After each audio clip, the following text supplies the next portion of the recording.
खुलुमबाय, आं अनजालि स्वर्गियारि। दिनै आं नोंथांमोननि खाथियाव दोंसे गोदान खन्थाइ आवरायनो थाखाय आखायाव लादों। आसा खालामो नोंथांमोना खन्थाइखौ मोजां मोनगोन। फैदो बिदिब्ला खन्थाइखौ आं आवरायनो आखायाव लादोनि। खन्थाइनि मुं आं दावबायारि बर' जोहोलाव।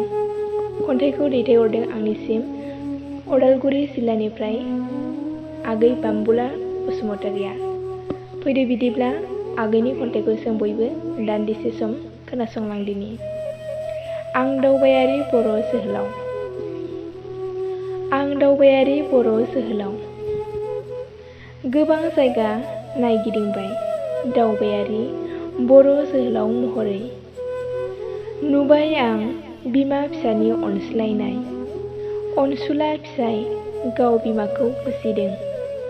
बिमा फिसा सानैबो गोजोनै रायजो खुंदों।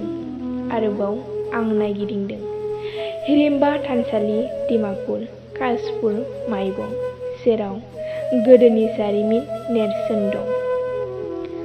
दावबायारि बर' जोहोलाव महरै दावबायदों आं कासपुर, माइबं, डिमापुर।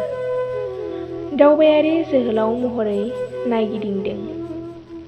नाथाय बेबो मा एसे सोमोनांथाव नुथाय।